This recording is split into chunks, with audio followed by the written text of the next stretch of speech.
back again for episode 6 of the Friday Council. My name is Nav, and I've got Daniel with me. Yo! And David. What's up?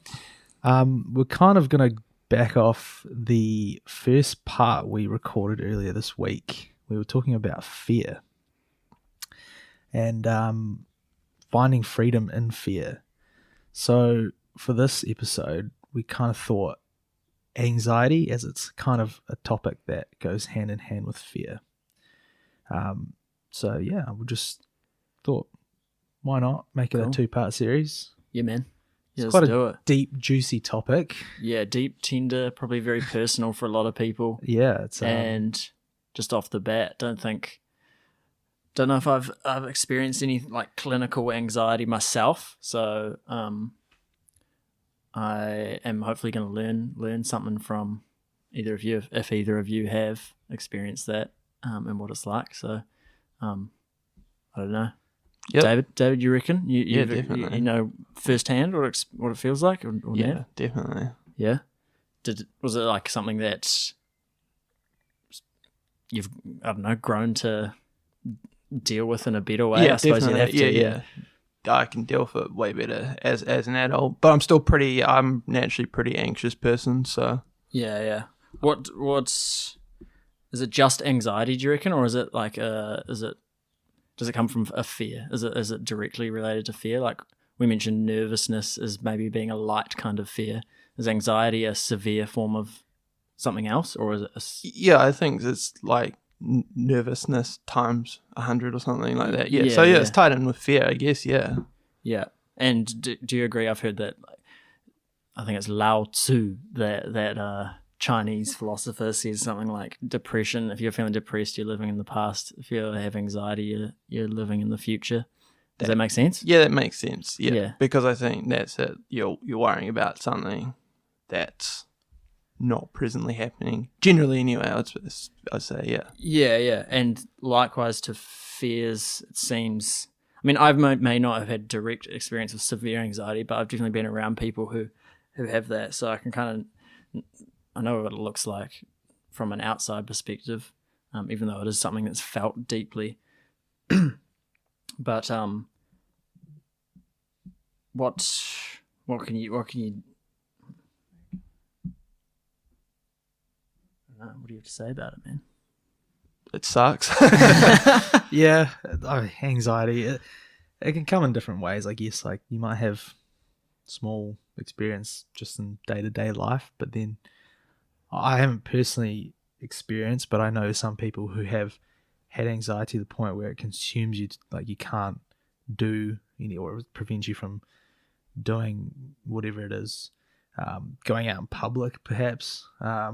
Me as like a naturally introverted person, going to like social events where there's a lot of people. I mean, we won't go into it completely, but I think the pandemic that we've just coming out of has really emphasized that in a lot of people, especially as we see, more big events happening, or like going out in public. It's a heightened sense of anxiousness and fear.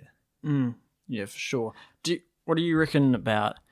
It seems to be that some people really make it their whole identity. It feels like to me anyway. That David, you nod. I don't know if it's like so I think something that makes, when you have anxiety, you feel like telling people about it. It seems a bit counterintuitive. It doesn't seem like they'd go hand in hand, that you'd want to like broadcast that on social media. It seems like a very private thing, but I would think for most people that would be the case. Yeah.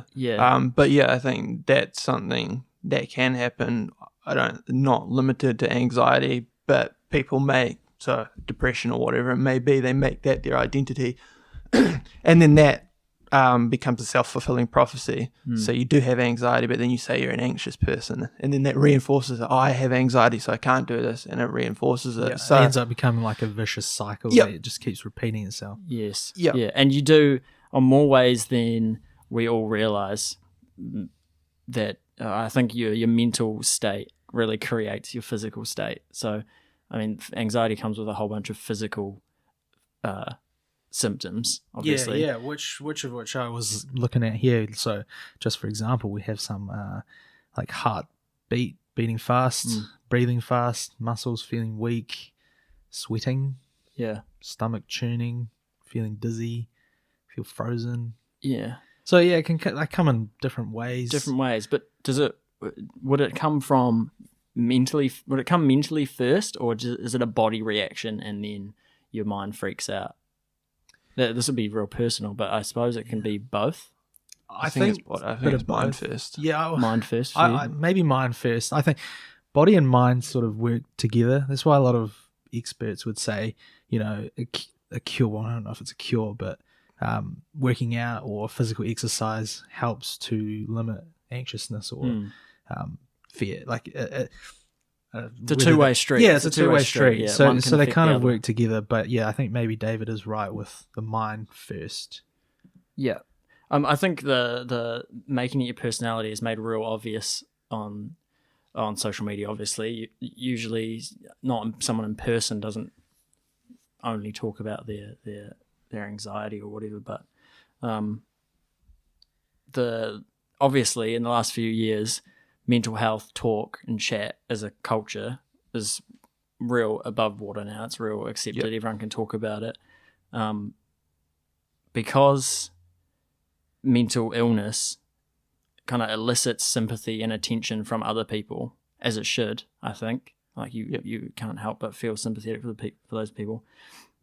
I think it can open the window for maybe some narcissistic tendencies or narcissists to latch on to that when they're getting kind of farming for likes or attention, and it can kind of just ruin it for the people who are genuinely suffering. They would probably be like the far end of the scale. So I guess similar to like the boy who cried wolf. Like you're saying, if your identity is in anxiety or fear, then it manifests in everything you do. Yeah. I think it leaves the door. I think we're pretty overdiagnosed these days. In general, I think, and overprescribed and whatnot. So in a lot of ways, I feel like the people who are really feeling the anxieties, who deal with it quietly, can be overshadowed perhaps by a more shallow narcissistic personality that broadcasts it much more so.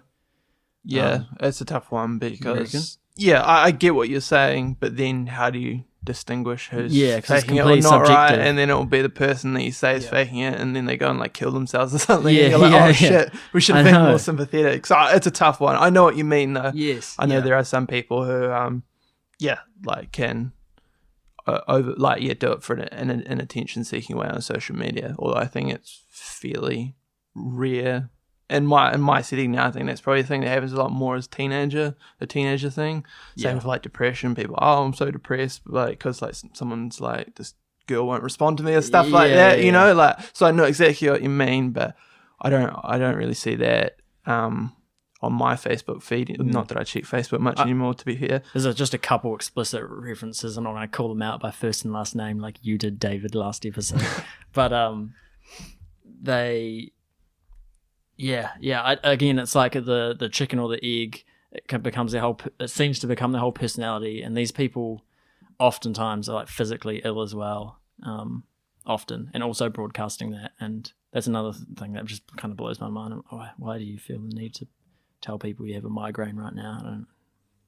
What can anyone do about it? But yeah, I mean, in some ways, it kind of seems, I won't say for everybody, just generalizing, that it's like a cry for help, like almost like, man, if people see how I'm feeling, maybe like, maybe they'll help me or they know the answers. It's a very difficult one. Like you're saying, I have examples of friends on Facebook that I've seen that will just post like anything and everything under the sun that makes them like sad or blaming what's going just in day-to-day life, and it comes across as cringe in a way, but realistically we don't know how they're truly feeling. That's a fair point. And the thing with it being subjective as well is that even if you are experiencing or feel like you're experiencing it, you again don't know if it's really that way. I liken it to like your first relationship you feel like in love. You're oh, this is love. This is awesome. Yeah. And I know how that inevitably, feels, it's yeah. statistically, it's not going to work out your first one, and then the second one, it's like even more, and you go, oh my god, this is love. This is what love feels like. And so sometimes you don't. The point being that you don't know until you've experienced it yourself, especially with something as subjective as a feeling or emotion. You don't know until you've experienced it, and there's no way someone can really explain it. And anxiety and fear are that, so emotions that we feel. Yeah. So you can say, obviously, I've experienced anxiety, but I feel like it implies something much different to what I've experienced. I get what you mean. Yeah. Yeah. I think like that's the thing, is that unless you're a psychopath, you feel anxiety, because anxiety, again, this ties in with what I was saying about fear, is it's like an inbuilt mechanism. You should feel anxious if you're around threats or whatever, or potential threats. So that's an inbuilt mechanism. But again, it's in modern society where our brain is still working the way it was 100,000 years ago, where we're anxious about people who genuinely might kill us. In most circumstances of modern society, that's not the case. So we're anxious about things that are, in most cases, trivial, but it doesn't feel that way because our body and our brain is still reacting the way it would as though it was a really serious threat. The future isn't real. So if it's always going to be about the future, then nothing's happened yet. Oftentimes, the most anxious I've felt is when I know something's coming that's not going to be great. Like I've screwed up in the workplace or something, and the consequence is going to come like the next day or something. And I'm like, I'm feeling anxious about it, and I can't do anything right now. And that's where, again, like someone's just thinking it through. You go, okay, I literally can't do anything about it right now. It's out of my control, and I don't know how to. I would teach someone to do that, but I've just been able to sometimes kind of repress that. I don't know if it's repressing it or whatnot, but if it's something you can do something about, then again, like fear, it could be a teacher. I suppose if you're fearful of driving or something that's practical, you can get better at those things. Yeah, and expose yourself just exposure to it. helps with overcoming that anxiousness or fear. Yeah, I just wanted to touch base back with what David was saying about, like, in modern day society. Like, yeah, you were saying in the past we would respond as humans, to threats, or like trying to find your next meal, survivorship, sort of, in a way.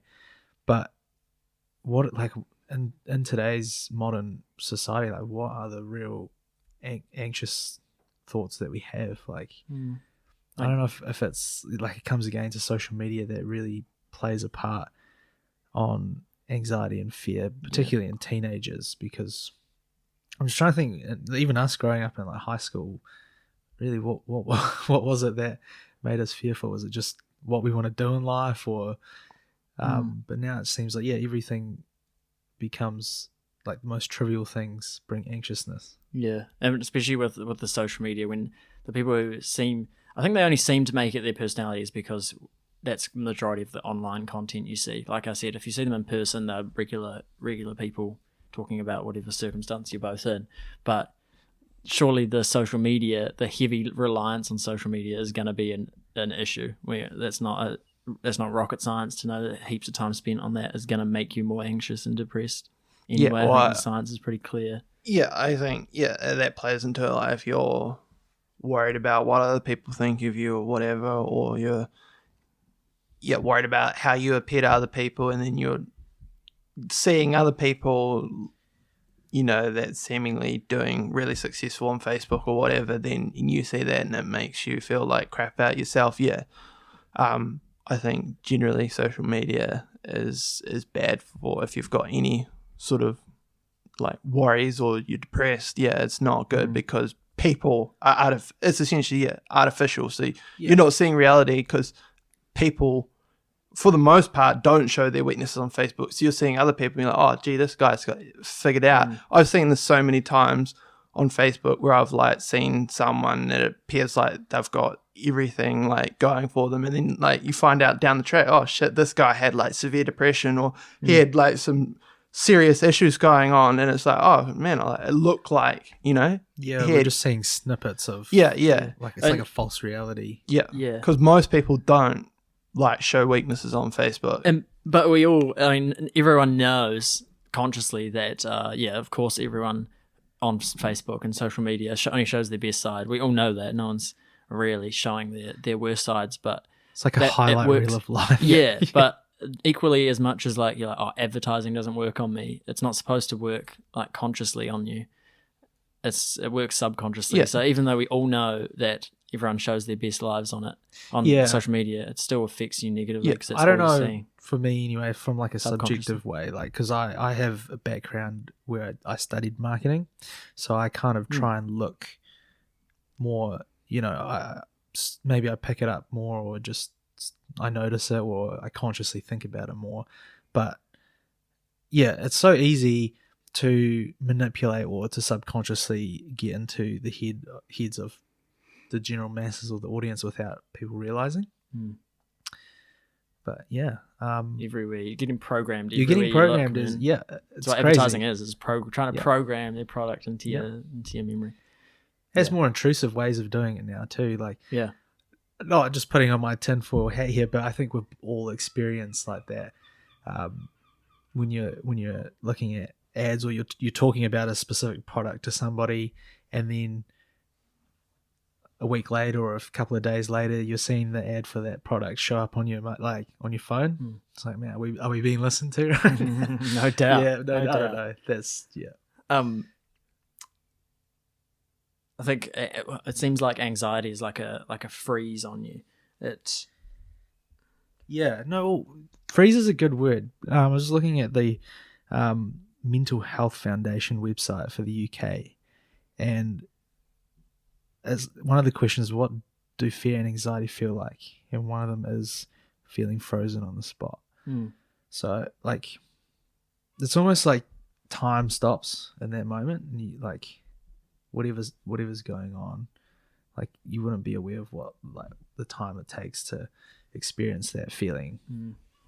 Yeah. well, I was gonna say about we were talking, and it's kind of intuitive that the body and mind work both ways. So you eat crap food, you're gonna feel crap in your mind.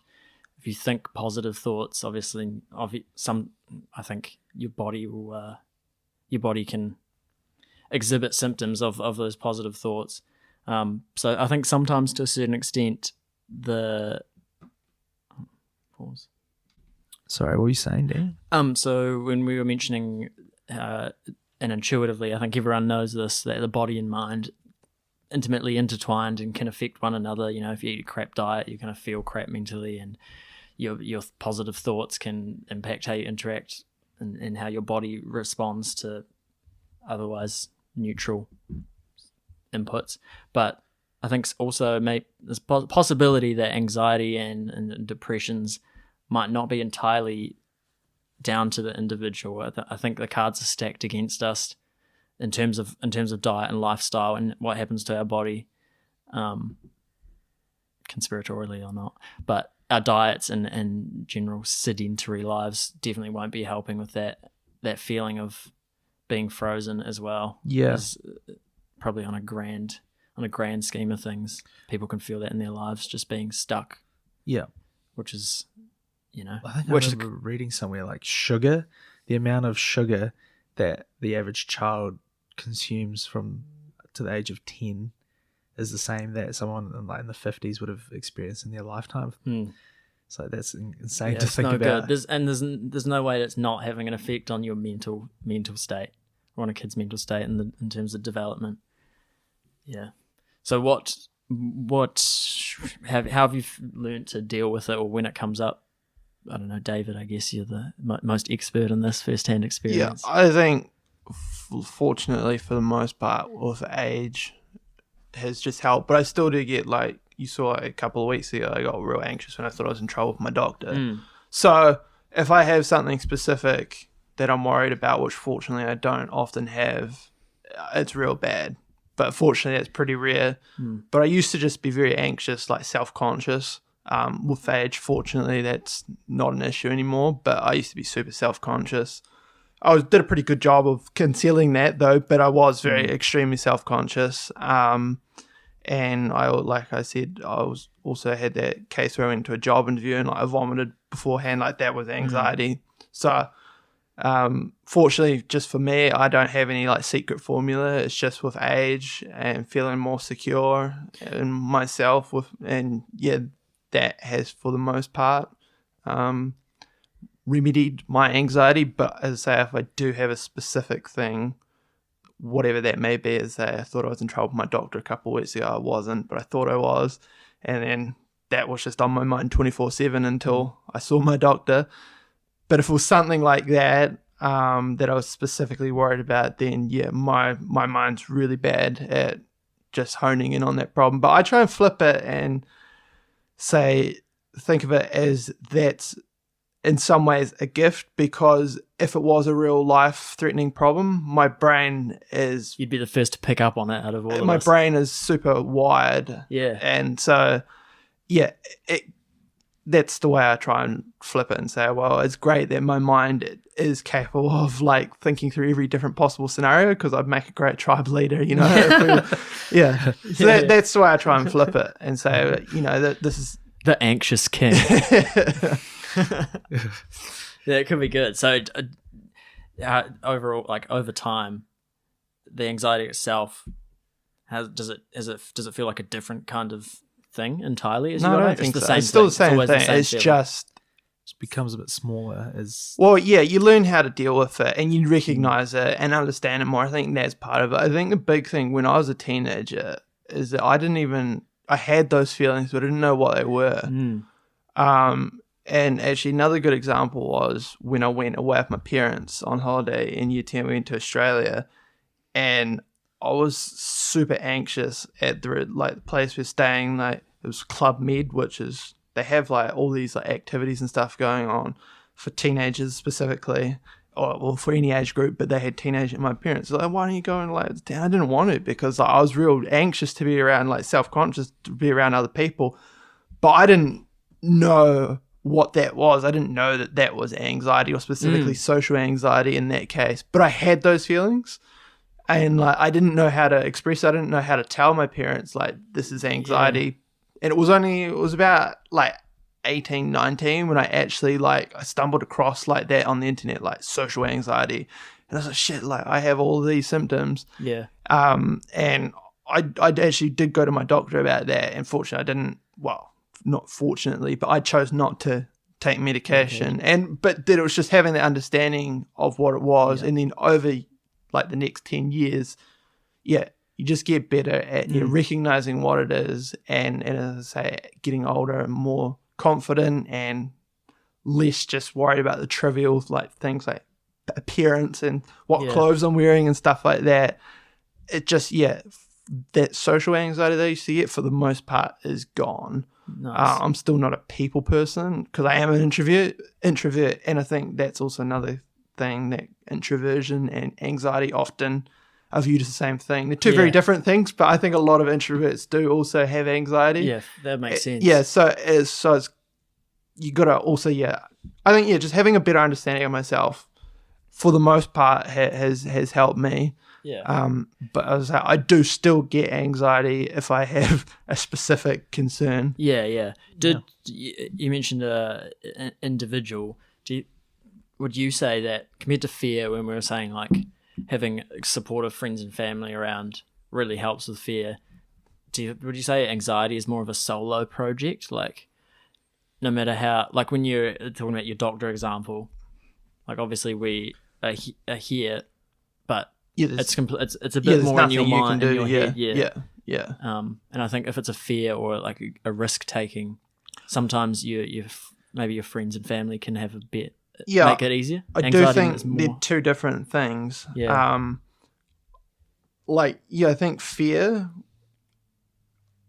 just random example, but fear, I remember that first earthquake we had, the one in the middle of the night, like my instinct was just to run into my parents' bedroom because I was like go to my parents. It was just an instinctual thing. It's not like because I woke up. It's not a bad thing. Yeah, no, like for us, we didn't know what was going on. Yeah. So that was just what like is an instinctual thing. That wasn't anxiety. That was fear. And my instinct was run to mum and dad because they'll protect me. Yeah. But with anxiety, I think it's much more of an internal battle where it's like in the past I have mentioned maybe something to my parents about or I said to you guys that I was anxious about my doctor, and that helps like a tiny bit, but it's still very much in my head, and it does seem to be much more of a personal thing, I think, for the most part. And it can be even more alienating, I'd imagine, when if you're talking to your parents or even friends that haven't experienced it, and they're like, oh man, it's all good. I felt anxiety all the time. Yeah.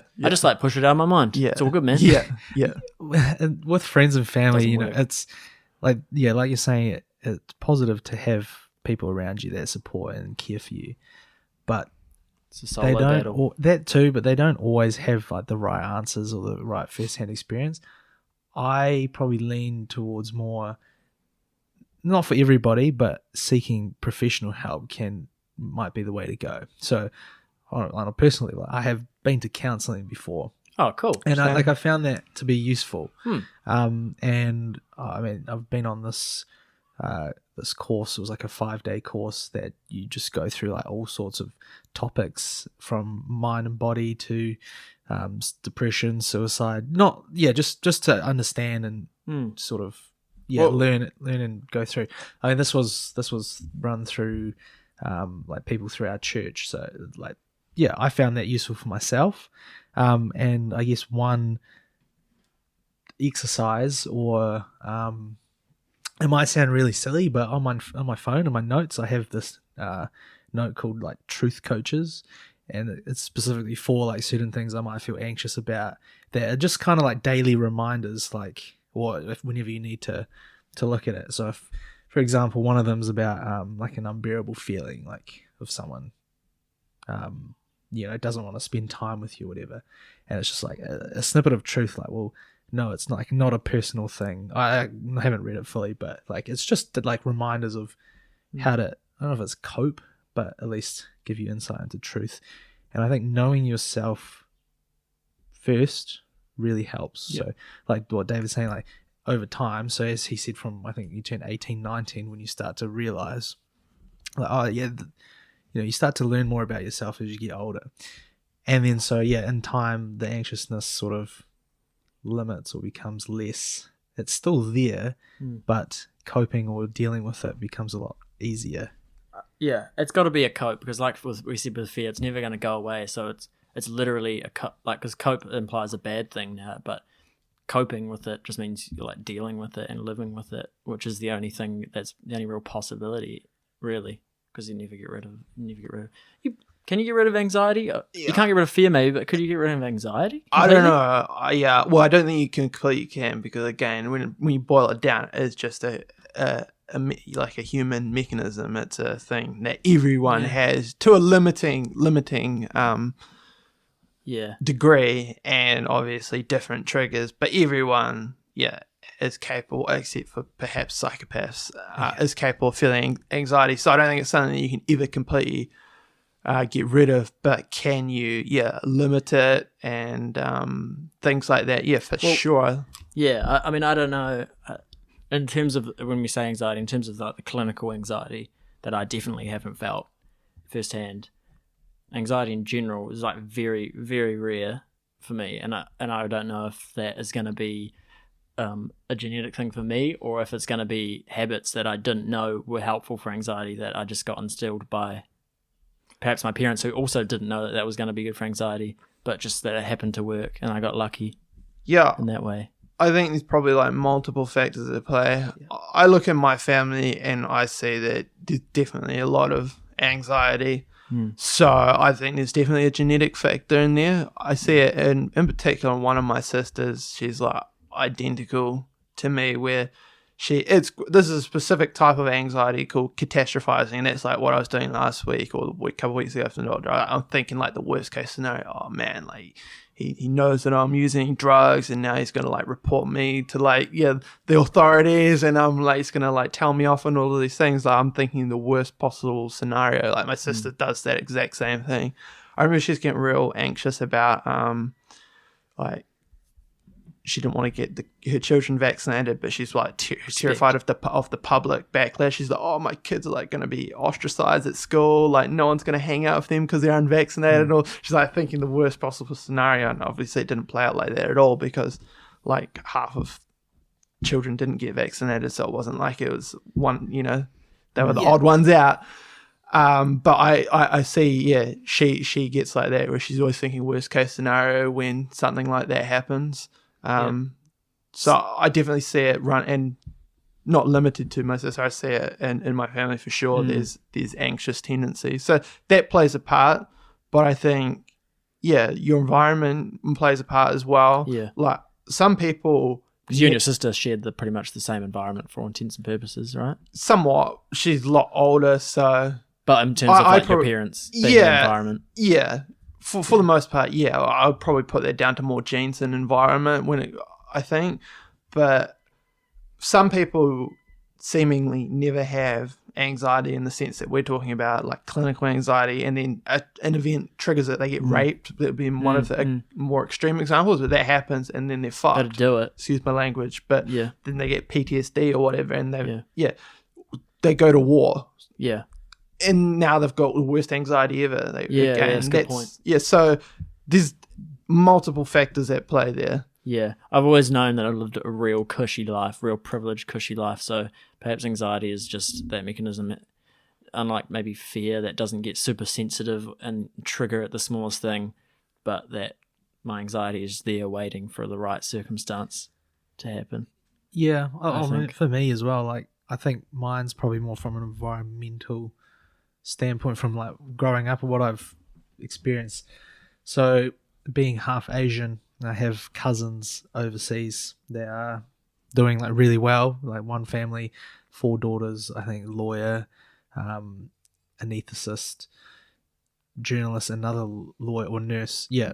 And so a lot of it was like the comparison factor between like, oh, you're not doing as good as, like you're not living up to the family, or I'd be met with like, hey, your such and such's family's daughter, they just got this job, but like, it's like a hit in your face, like you're not good enough. But like, I think finding that freedom and just not caring, or like, it's like, well, as you get older, you're kind of on your own way. So whether it be if you're like married or you're living the single life, what your parents' perception of you or what they wanted you to become or something like that, that ultimately lays down, it's them, it's not you. And they might have some unmet expectations of what they had of you, not living up to what they wanted you to be, but that's ultimately got nothing to do with them, because in 20 to 30 years time it's not going to mean anything. You'd be your own adult, you'd have your own children, or doing your own thing. So that's a personal thing, so like it's not the same for everybody. It could be a different. I think that's the key thing, is that there's multiple, like anxiety is not just like this one black and white thing. It's very specific. There's like so what works for someone may not work for you, because your anxiety may be a different type of anxiety, or even if it's the same anxiety, just the same. Well, so, I mean, and also like experiencing a severe anxiety, one person's experiencing about driving and the other person's experiencing about death, like you tackle it in completely different ways, I imagine, as well. So definitely. But is there anything to learn from anxiety?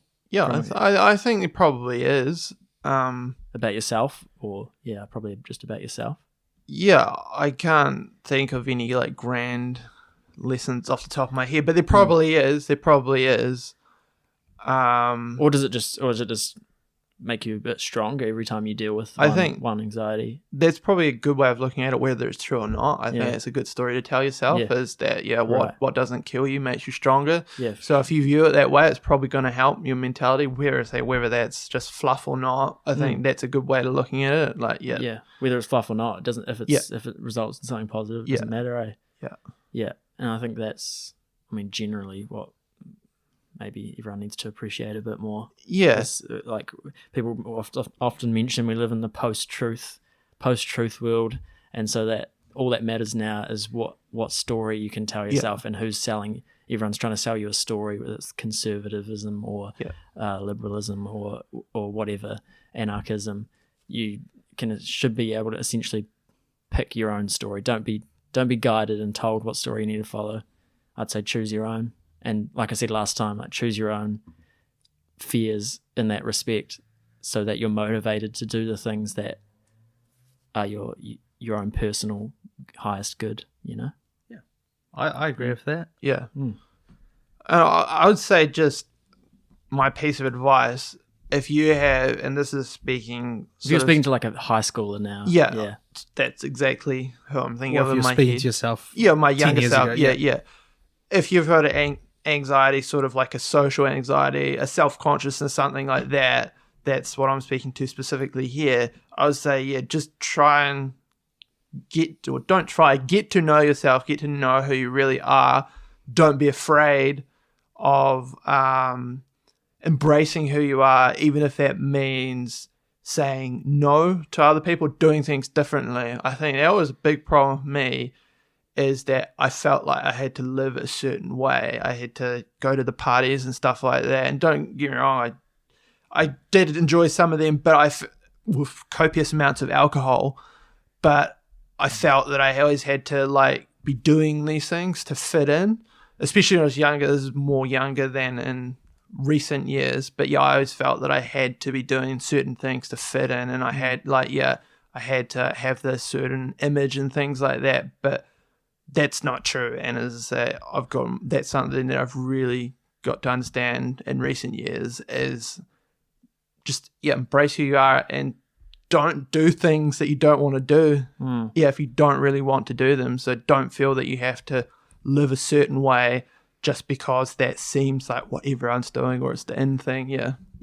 So basically what we kind of talked about last time is just setting boundaries in certain aspects of life. That's another key one. Boundaries. When you're explaining that, a visual image comes to mind of a hypothetical anxious teenager saying not saying no, just saying yes to everything, kind of turns you into just like this weak kind of puddle of a person, because you're just like an amalgamation of everyone's thing. So putting up boundaries, like literal boundaries, can like in my head builds you up, like it holds you up like a frame, and you can be more of an individual and stand out from the puddle of the masses. But I was just gonna say with that though, the other side of that is probably the feeling of being cruel when saying no, or like you say, like not fitting in.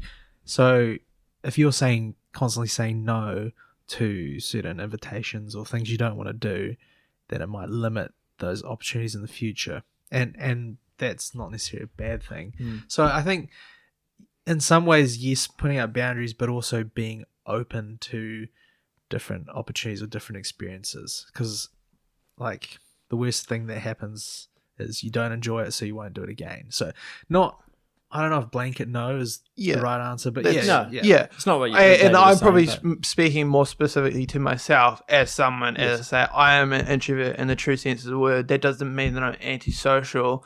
That means that I get my energy from being alone. So social settings are a here and there thing for me. It's not something that I want to be. I don't want to be in social settings all day, every day. So I'm speaking probably specific to myself. Like if you're an introvert, don't be afraid to say, no, I just want to stay at home and watch a movie or read a book instead of going to the party or the rugby or whatever it is. Don't be afraid to say no if that's you. Again, that's me specifically, because I know I used to always feel that I had to say yes to all of these things. When in a lot of cases I didn't want to. Sometimes I did. don't get me wrong. Like, so yeah, if you do want to go out. But if you don't. I think I remember like just us in particular. That a few years ago we would be messaging people, "Hey, where are other parties?" And it's like, Are you those guys? like, Come right, on, yeah, guys. well, that was under the influence of alcohol, Yeah. which completely changes who I am. I'm Yeah. a completely different person when I'm drunk. Yeah, I'm a yeah. raging extrovert when I'm A drunk. lot of people could but attest to that's not who I am. That's the thing. I used to think that was who I am. I used to think. Oh, just drinking alcohol's letting your true self I out. thought that's what Yeah. it was. I used to be so gutted when I wake up the next day and I'm like, why can't I be like this? Why don't I feel like Yeah, I am when I'm suck. drunk? But I look at it the complete opposite way now. Yeah. Who I am when I'm drunk is not who I am. Yeah, fair enough. That's a good realization to come to. I think a funny, kind of an aside, but with our introvert extrovert thing, I feel like a lot of people, even if they are extroverted, I'm an extrovert. I get my energy from being around other people, but a lot of people who are extroverted kind of see being introverted or calling yourself introverted is kind of seen as kind of cool. It's like quirky, and you by definition, you're perhaps more of an individual because no, not by definition, but you might be more likely to be an individual because you're spending more time just on your own and not around other people. That's So a lot of interesting people point. try and I think say like, oh, I'm an introverted extrovert. Like, That's you're an extrovert trying to yeah. make yourself feel more quirky or special, I think, because introverted I think is kind of considered cooler. That's at this interesting. day and age. I didn't know that was the case. I would have. I used to think I'm like, oh, I'm a bit of both. But a true introvert doesn't think of themselves as a bit of both. They know it's clear. They're clearly an introvert. Yeah. Yeah. And it is possible to be both. I think that's called an ambivert. I don't know. I don't know if that's a real thing. Oh well, yeah. I'm not gonna. Is it- I'm not speaking. was it perhaps like a kind of like a spectrum in a way? Or- Yeah, that's what I was. Yeah. I was thinking. Yeah, and I think I am Introvert and very extrovert much. is like the genders. There's only two. Yeah, well, look, I don't know, but I didn't know that was. I would have thought it was the opposite. Well, certainly not just spoken about in terms of those specific terms, but it does seem like society is more representative of extroverts. Like, Yeah. so I would have thought it would have been the opposite. Maybe like, you're seeing it from an introvert's perspective. could Yeah. be that. Yeah, I maybe you think I- it's. I Do you the think same. it's? I suppose maybe it comes down to you always wanting what you don't have. But would you guys prefer to be an extrovert? Would you say? No, No. but it, I like, no, neither. Yeah. I like that's the thing because I say I'd be more comfortable with who I am now than I Yeah. was like 10 years ago. Yeah. So I would say I shift more towards like being naturally introverted, but also like I enjoy the odd social occasion or like seeing a lot of people. But deep down, I know that I rejuvenate or I get my energy back Yeah, that's from good. having some time to myself. I forgot that was a definition. And That's even good. just sitting there in like relationships. So like my wife, like I've told her that like there'll just be times where I just need like an hour or whatever to myself a day or every odd day to just do the things I need, because it helps me rejuvenate. So yeah, like you can have both. Mm. Like, or you could be like one extreme or the other. I think I've seen being an ambivert doesn't actually imply that there's more than two. yeah. So you could be fluid. That's I've fine. seen like extroverted people who, in my opinion, will just try and fill their calendar up like with something every single day of the week or every night of the week, to the point where it's like they kind of lose themselves because they're trying so hard to like fit in with everybody else, or whether it be to like woo people or just feel fit in like socially. I couldn't think of anything worse, but also I know that for myself as a challenge, I probably need to have like one night or social thing a week, just because we need it as people. Like as people, you know, you need to be surrounded, like have your tribe. So whether that be like sports, so playing social football or something once a week, or for us, like, you know, we try and meet up once a week to record.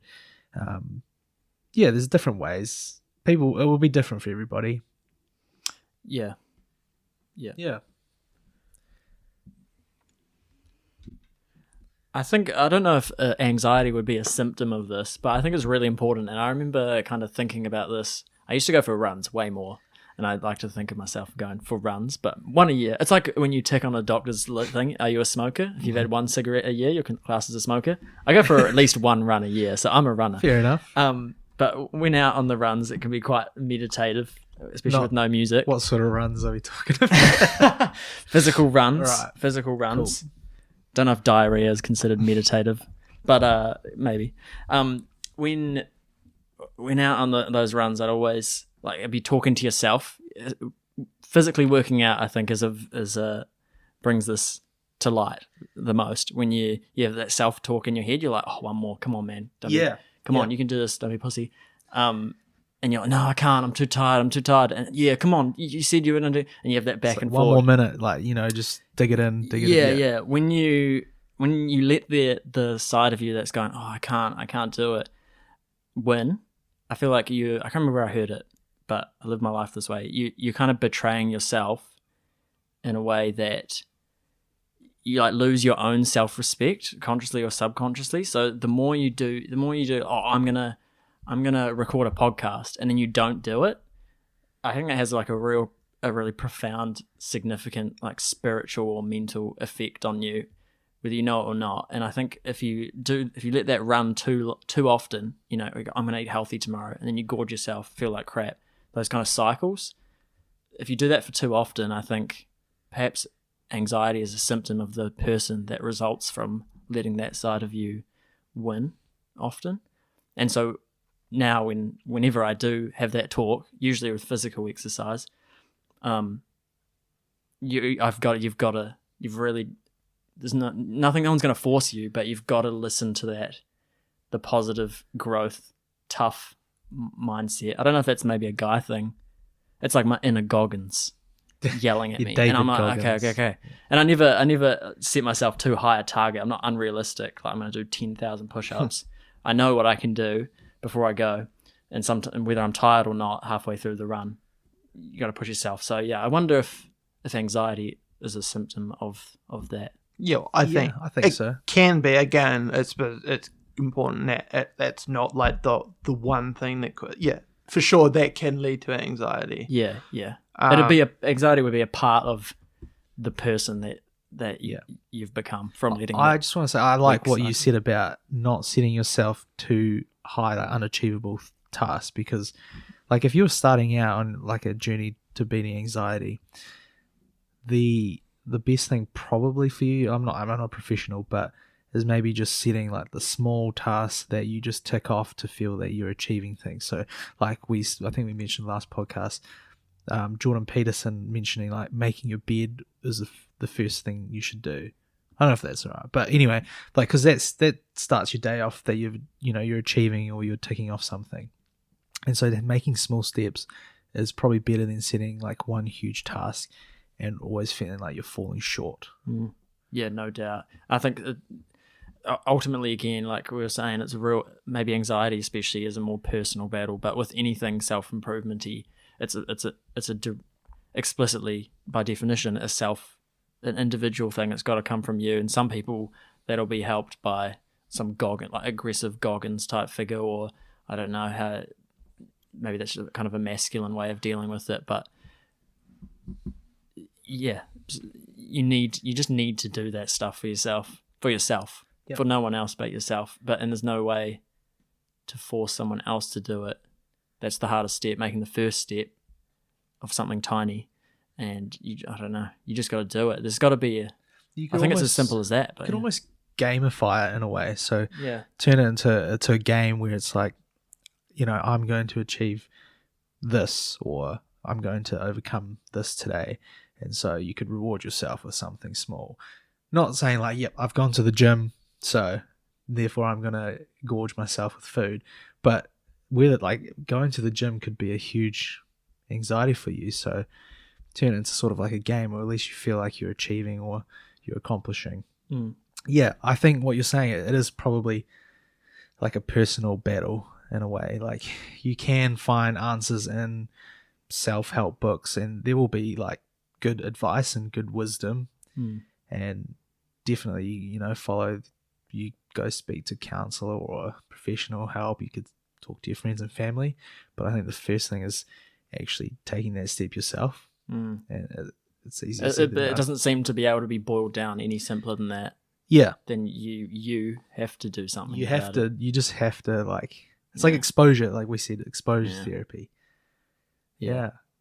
no, nothing's going to pick up your limbs physically and make your own bed without you trying. Yep. Yeah. But that's where the best part, the journey is the best part, right? The journey is the whole point. So like if you kind of, I don't know, if your goal with someone with anxiety's goal was to have no anxiety, that's like a massive unrealistic goal. Forgot where I was going with that. It's fine. Carry on. Yeah. That's some words of advice. All right, so wrapping up, it makes sense to follow on with that, to give like advice on anxiety, but giving advice, especially with anxiety being so subjective, like we said, has a certain kind of icky feeling to it. I don't know what the feeling exactly is, but there are probably some objective things that can be done about it. But yeah, what do you guys think about giving advice on other people's anxieties? Does anyone have any place to, even if you have suffered clinical levels of anxiety, do you have any place to offer your advice to someone else who also, being that it's so different? Yes and no. I think like it, yeah, from a subjective base. Like if you have experienced the same thing that someone else is experiencing, it can be detrimental, but it can also be helpful to share like your own experience and how you, like what you did to overcome, or how to deal or cope with whatever the thing was. But it doesn't work for everybody the same. So maybe just like take advice with a grain of salt. And I think ultimately just, or like I think you know yourself more than, Exactly. I think you know nailed it. Most. The best advice is, like you mentioned before, David, is like getting to know yourself. And that helps with pretty much everything, because I mean you are basically everything in your own life, again by definition. So digging deeper into yourself, maybe understanding why you feel anxiety, maybe using that prefrontal cortex God gave you. I think that's probably easier said than done as well. It's not something that anyone really, speaking personally, it's not something anyone taught me how to do or advised me to do. It was just something that fortunately I worked out through lots of what's the word for it, not thinking, but introspection and research and things like that. But it's not something that's really given out as advice, I don't think, not at school or anything. Like maybe now. That's the thing with the mainstream movement, is whether or not it's co-opted by narcissists or I don't know, companies, it will inevitably also catch the real people suffering, like anything. Like it's a massive tangent, but as a metaphor and as an example, the Schools for Lunches program, where you get heaps of free lunches into schools to help the poorest kids who aren't eating, and there's so many inefficiencies in that with the waste that it produces, and then the kids who are bringing their own lunch, not eating their own home brought lunch and trading for that. But inevitably, again, it serves its purpose of helping the most struggling and keeps them. And it teaches them about with anxiety and mental health. Bringing the topic itself into some sort of light. Yeah. Someone will pick something from it. Yeah. And because there's so much conversation about it, that we have now added to as well, so many perspectives, you're bound to relate to one person on the topic. Someone's bound to have a very similar experience to you, and the internet helps with that. Which is a double-edged sword. Social media. How many people living in the world, will probably definitely share similarities of examples. Yeah, and we relate to what other people experience, because we are humans after all. Yeah, and I think we're more similar than we are dissimilar. Yeah, that brings me back to my point that I said earlier, where people sort of only show the good bits of themselves on the internet, and even if that's not intentionally, I've seen this happen more and more, where you see like a famous person come out and they have all sorts of trouble, and it's like, she's just like me, right? So like that's a good thing that you say that it's acceptable to talk about these things, and as I say, it's very like comforting when you like read a story about some sort of famous person who you thought like, man, this person has everything going for them. Like I wish I could be like them, and then you're like, he's got anxiety just like me, or he's got some shit going on. That I think that's a good thing when you realize, because it can be a very alienating thing. Be like, oh, I'm the only one who feels like this. But the more people you see that have those issues, the more it makes you feel like you can do something about it. It's a shame because there will always probably be people that will feed on like someone's experience. Like you're saying with famous people, like you read comment section, like there'll always be people bringing you down or trying to pull you down. But They're losers. Yeah, you just try Winners don't do that. Shut it to the side. Yeah. I think that's good. That's good. Or as like you were saying with famous people, as a crass example, my father always told me as his words of wisdom. He says the Queen still shits the same son. Underlying the point that we're all similar. Yeah, and I agree. I agree. Yeah. We're not. Yeah.